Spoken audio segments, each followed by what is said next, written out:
Now, here's something interesting. You can think about this for a minute.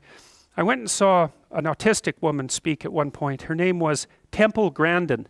She's really worth looking up. Temple Grandin is a very interesting person. She's very seriously autistic when she was a child, but her mother and her worked her out of it so that she could be, she's very functional. She works as a professor, I don't remember where, it's in the Midwest somewhere. Now, she's famous not only for being a highly functional autistic person who talks a fair bit about what it's like to be autistic, but also for designing slaughterhouses across the United States. And the reason she can do that, as far as she's concerned, is because she thinks like an animal thinks. And so she doesn't, and she's identified maybe at least part of what the core problem is with autism. So the talk I heard her at was in Arizona, and it was a really an entrancing talk. She showed some really interesting pictures of animals. So what she's done is she's redesigned slaughterhouses so that when the animals enter the slaughterhouse, they go in like a spiral, basically. They can't see what's around the corner, and the walls are high so they're not distracted by anything outside. So one of the things she showed, for example, was a bunch of cows going through a standard sequence of gates, essentially. And off to the side, there was a windmill spinning, and the cows would stop because the windmill, they didn't understand what the windmill was, and they'd stop. Or showed other pictures where cows were going down a pathway too, and there was a Coke can sitting in the middle of the pathway, and the cows would all stop because they didn't know what to do with it. Or she had another picture of cows out in the middle of the field, all surrounding a briefcase, and they were all looking at the briefcase. And the cows didn't like anything that shouldn't be there and had a hard time mapping it. Now she said, here's a little exercise she did. She said, think of a church. Okay, so maybe you imagine a child's drawing of a church. It's like your standard house, like a pentagon, right? Which is basically how children draw the front of a house, with a steeple on top and maybe a cross on top of it or something like that, which actually isn't at church. It's an icon of a church. And you think about how children draw houses too. Pentagon, rectangle, what is it, trapezoid, chimney, almost always with smoke, which is quite interesting. I don't know where kids get that exactly, but they almost always draw a chimney with smoke, even though chimneys with smoke aren't that common anymore. But anyways, you can see what a child's picture of a house looks like in your imagination. One of the things that you might want to think about is that is not a picture of a house at all, right? It's an iconic representation that's kind of like a hieroglyph, because no house looks like that. And then you think about how a child will draw a person. Circle, stick, stick, stick, stick, stick. And you show it to someone and they go, that's a person. It's like, really? It looks nothing like a person, right? You immediately recognize it as a person, but it looks nothing like a person. Well, what Grandin said was that when she thinks of a church, she has to think of a church she's seen. She can't take the set of all churches and abstract out an iconic representation and use that to represent the set of all churches. She gets fixated on a specific exemplar. And she thinks that one of the problems with autistic people, and they have a very difficult time developing language, by the way, is that they can't abstract out a generalized representation across a set of entities. They can't abstract. And of course, if you can't abstract, then it's also very difficult to manipulate the abstractions. And you see very strange behavior with autistic children, for example. So they don't like people. And that's because people don't stay in their perceptual boxes. Like a human being is a very difficult thing to perceive because we're always shifting around and moving and doing different things. Like we don't stay in our categorical box. So autistic people have real trouble with other people.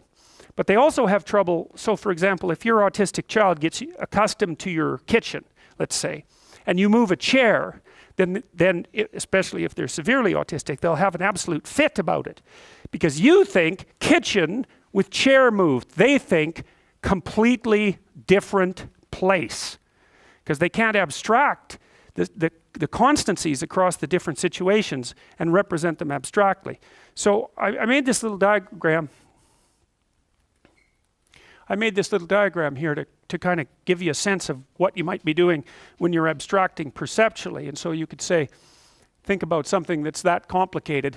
It's sort of my model of how complex the world is, but the world is a lot more complex than that. But the world is made out of, everything is made out of littler things, and those littler things are made out of littler things, and so forth. And those things are nested inside bigger things, and so forth. And where you perceive on that level of abstraction is somewhat arbitrary. It has to be bounded by your goals. That's the other thing, is that your perceptual structures are determined by the goals that you have at hand. I mean, some of that's not completely true, because your perceptual systems also have limitations, right? There's things you can't see or hear even if you need to. So there are limitations built in, but within that set of limitations, you're still trying to tune your perceptions to your motivated goals.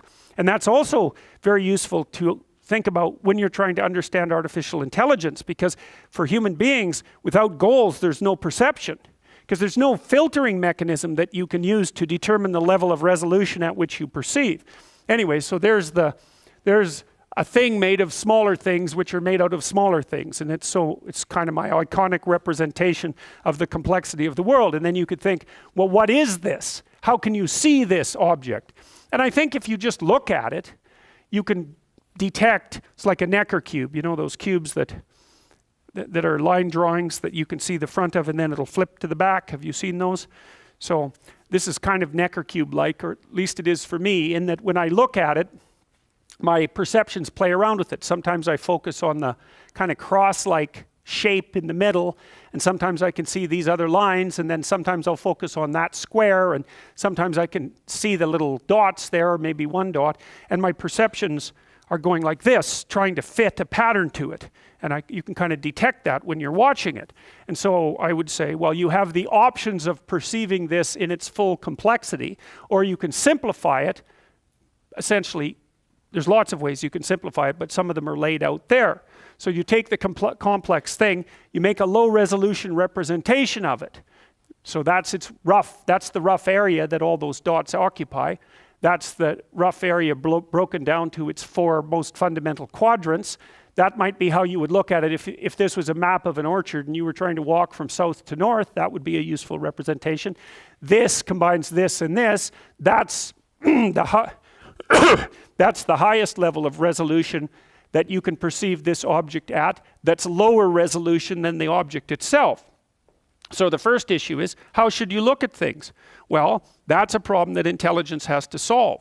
So that's one of the problems that intelligence goes after. And then I think what happens is we have the thing in itself, and then we simplify it with a perception, and that's like an iconic representation, and then we nail the iconic representation with a word.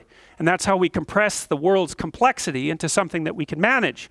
We take the complex thing, make it into an icon, and represent the icon with a word.